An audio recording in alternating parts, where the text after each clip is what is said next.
Good evening students, welcome to Sahitya classes. I am Virender Singh.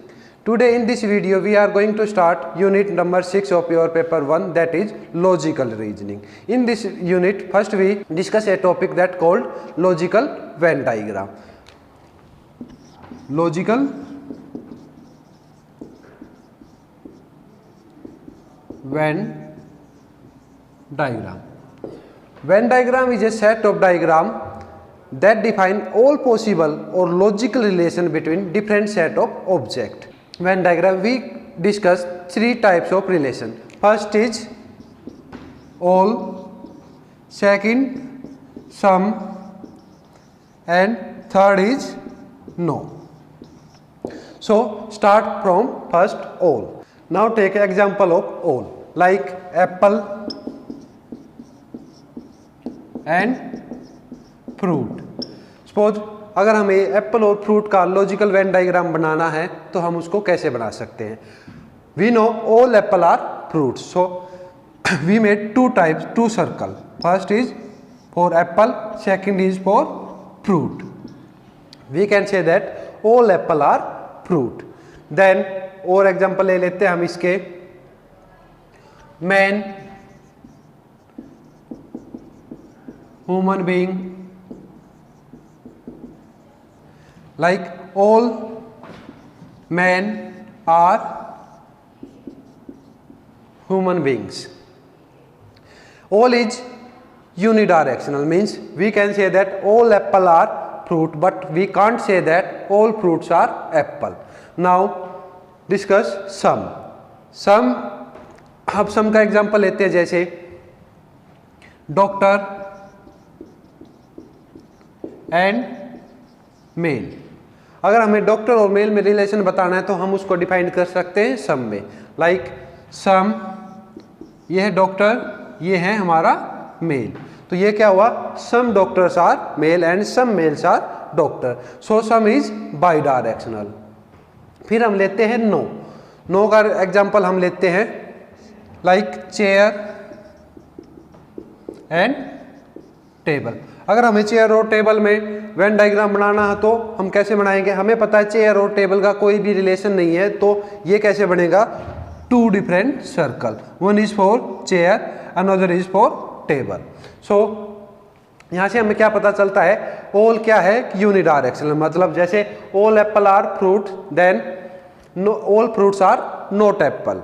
हम इसको ये भी बोल सकते हैं some fruits are apple, but in some, like doctor और मेल का रिलेशन बताना था हमें, तो क्या किया, some doctors are male and some males are doctor. अब नो के रिलेशन भी क्या होता है हमारा बाई डायरेक्शनल. जैसे चेयर और टेबल के बीच में हमें रिलेशन बताना है तो चेयर और टेबल के बीच में कोई भी रिलेशन नहीं होता, तो इसमें क्या होगा, दो डिफरेंट सर्कल अलग अलग बनेंगे, इसका कोई भी उनके साथ कोई रिलेशन नहीं होगा. जैसे ये किसके लिए है, चेयर के लिए, ये किसके लिए है, टेबल. हम इसको बोल सकते हैं no chair is table and no table is chair. So no is also bidirectional. अब हम कुछ एग्जाम्पल लेते हैं और उनका देखते हैं कि उनका लॉजिकल डायग्राम कैसे बना. स्टार्टिंग फ्रॉम एग्जाम्पल फर्स्ट, क्या है हमारा, कैट्स, पैट्स एंड डॉग्स. हमें इनके बीच में लॉजिकल वेन डायग्राम बनाना है, तो कैसे बनाएंगे. C for cat, D for dogs and ये क्या हो जाएगा हमारा, pets. Because some cats are pets, some dogs are pets, और कैट और डॉग के बीच में कोई रिलेशन नहीं है, तो कैट और डॉग अलग अलग और दोनों ही क्या है, पैट्स.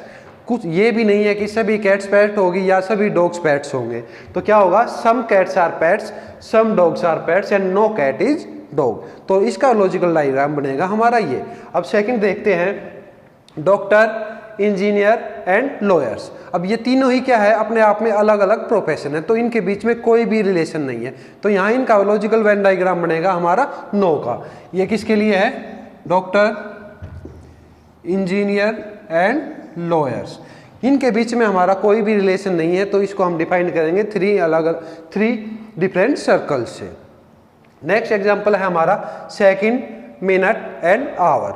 अब सेकंड से ही क्या बनती है हमारी मिनट, और मिनट से ही क्या बनती है आवर. तो क्या आएगा, ये बनेगा हमारा ऑल का रिलेशन. सबसे पहले आएगा सेकंड, सेकंड से हमारी क्या बनती है मिनट, और मिनट से हमारे क्या बनते हैं आवर्स.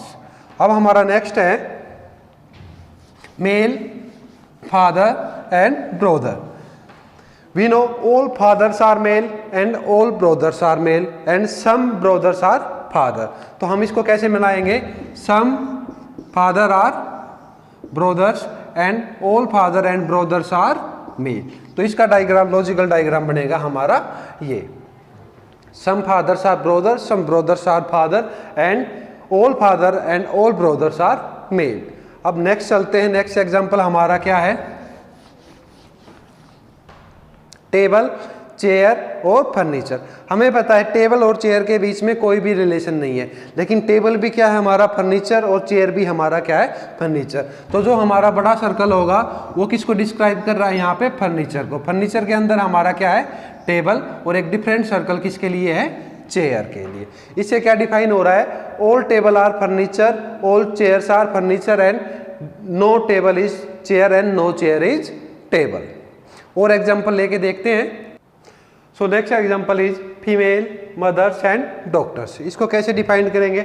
हमें पता है all mothers are female and some doctors are female and some doctors are also mothers. तो इसको कैसे डिफाइन करते हैं? सबसे पहले लिखते हैं हम mothers, all mothers are female. अब इसको कैसे डॉक्टर को कैसे करेंगे? ऐसे। इससे क्या डिफाइन हो रहा है? Some mothers are doctor, some doctors are female and some doctors are male, जो भी है। तो इसका वेन डायग्राम बनेगा हमारा F, M and D. Next example है मेल, फादर एंड चिल्ड्रन।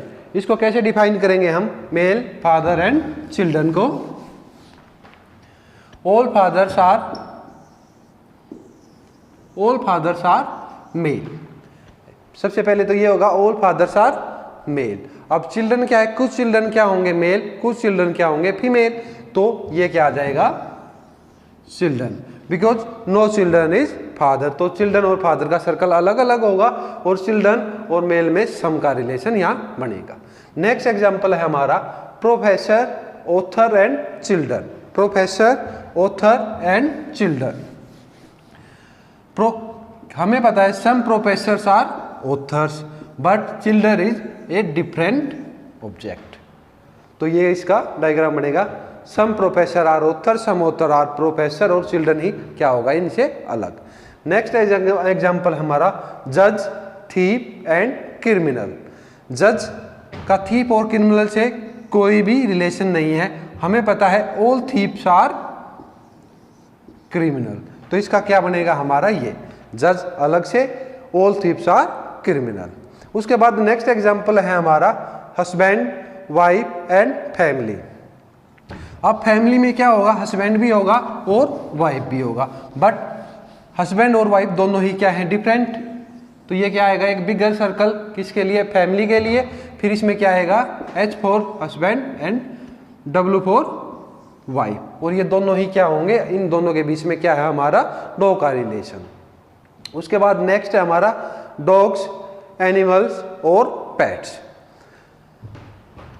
सभी डॉग्स क्या है? हमें पता है एनिमल, और सभी पेट्स भी क्या है? एनिमल। तो क्या आएगा? एक बिगर सर्कल किसके लिए? एनिमल के लिए। उसके अंदर क्या आएगा? डॉग्स, क्योंकि all dogs are animal and all pets are also animal and some dogs are pets. तो इसका डायग्राम बनेगा हमारा ये। नेक्स्ट है हमारा snake, lizard and reptiles. We know snake is reptile and lizard is also reptile, but there is no relation between snake and reptile. So क्या होगा? एक bigger circle for reptiles, इसके अंदर एक smaller circle for snake and another for lizard. तो इसका बनेगा ये। ऐसे ही और एग्जाम्पल है इसके, वो अभी हम थोड़े बहुत डिस्कस कर लेते हैं अभी। अब इसमें लॉजिकल वेन डायग्राम में दूसरी टाइप हमारी आती है इस तरह से। इसमें हमें अलग अलग डिफरेंट स्ट्रक्चर्स दिए होंगे, उसमें डिफरेंट नंबर्स दिए होंगे। जैसे ये है हमारे पास 3 सर्कल है। फर्स्ट किसके लिए है? ये सर्कल एम्प्लॉयड के लिए, ये सर्कल किसके लिए है? गर्ल्स के लिए, और ये सर्कल किसके लिए है? मैरिड के लिए। अब हमें जैसे हमारा सपोज करो क्वेश्चन क्या है? Find total number of girls that are educated but unmarried. क्या है? Find girls which are educated but unmarried. अब अनमैरिड के अंदर हमारे पास कौन अनमैरिड है और जो मैरिड है? अब अनमैरिड क्यों कौन होगी? जो इस सर्कल से बाहर होगी। अब इस सर्कल से बाहर हमारे क्या नंबर है? 3, 2 एंड 1। और गर्ल्स और ये एम्प्लॉयड के लिए क्या होगा? जो कंबाइन का है ये 2। तो यहाँ 2 किसको रिप्रेजेंट कर रहा है? 2 रिप्रेजेंट कर रहा है the girls which are employed but unmarried. Suppose हमारा क्वेश्चन ये है, find girls which are married and employed. क्या है? Find girl which are married and employed. मतलब कि जो तीनों ही सर्कल में कॉमन नंबर होगा वो क्या है? 5। अब 5 किसको रिप्रेजेंट कर रहा है? Girls which are married and also employed. अब सपोज हमें ये निकालना है, find girls which are married but unemployed. Girls which are married but unemployed. अब वो क्या होगा? गर्ल्स और मैरिड, इन दोनों सर्कल के कॉम्बिनेशन से बनेगा। और एम्प्लॉयड नहीं है तो एम्प्लॉयड वाले सर्कल को हम इग्नोर करेंगे। तो ये जो नंबर 6 है हमारा, ये किसको रिप्रेजेंट कर रहा है? Girls which are married but unemployed. तो ये था हमारा लॉजिकल वेन डायग्राम। अब कुछ एग्जाम्पल इसके और करते हैं।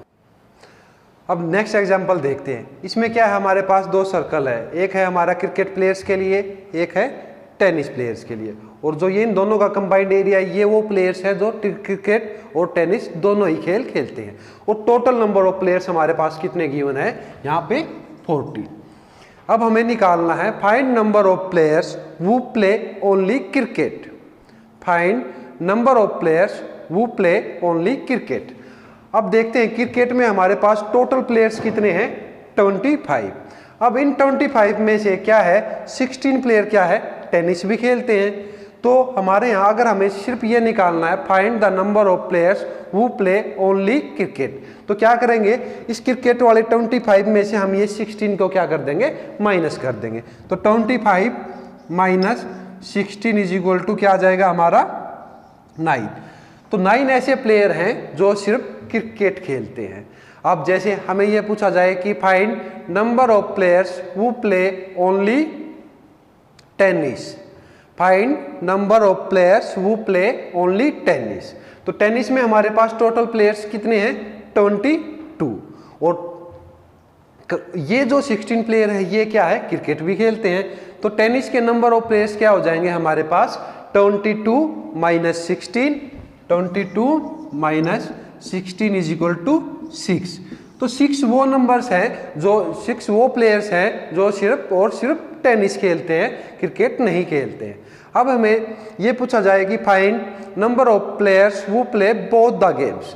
तो बोथ द गेम्स क्या आ जाएंगे? 16 ऐसे प्लेयर्स हैं जो दोनों ही गेम खेलते हैं, क्रिकेट भी और टेनिस भी। अब नेक्स्ट क्वेश्चन इससे क्या बनता है कि find number of student who does not play any game.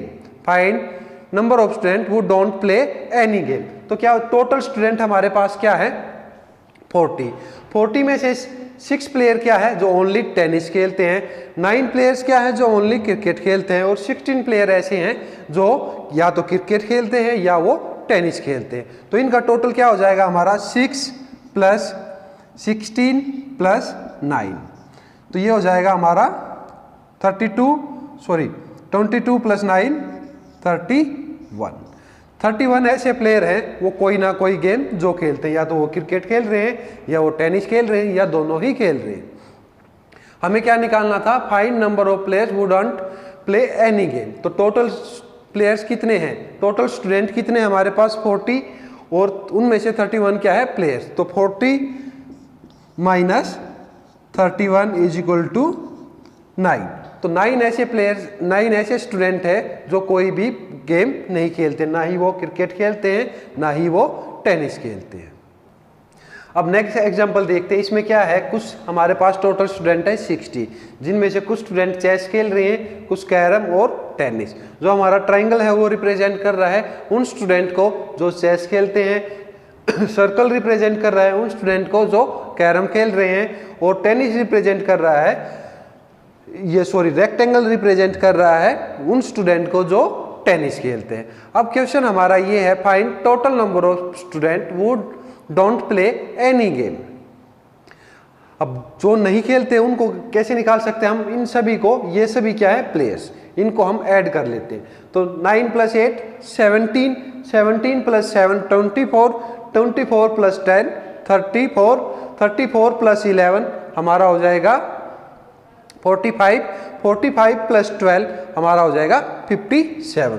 तो सभी टोटल नंबर ऑफ स्टूडेंट जो प्लेयर्स है, आइदर वो चेस है या कैरम है या टेनिस है, इन सभी को ऐड करने से आ जाएंगे और वो रिजल्ट क्या है 57। और टोटल नंबर ऑफ स्टूडेंट हमारे पास क्या थे 60। तो कितने ऐसे प्लेयर हैं जो एक भी गेम नहीं खेलते, वो क्या हो जाएंगे 60 - 57 = 3। तो 3 ऐसे स्टूडेंट हैं जो कोई भी गेम नहीं खेलते। अब हमें निकालना है find total number of student who play all the games. तो हम देखेंगे कि सभी गेम्स, ऐसा एरिया कौन सा है जो तीनों ही गेम को रिप्रेजेंट कर रहा है। तो हम देखते हैं ये 7 क्या है, 7 हमारे पास ट्राइंगल में भी है, रेक्टेंगल में भी है और सर्कल में भी है। तो टोटल 7 ऐसे स्टूडेंट हैं जो तीनों ही गेम खेलते हैं। तो ये था हमारा नेक्स्ट क्वेश्चन। अब इसी के साथ logical Venn diagram finish. Thank you for watching our videos. If you have any query, please write in comment box. If you like our video, then press like button and do subscribe our channel for further videos. In next video, we will study about syllogism. Thank you.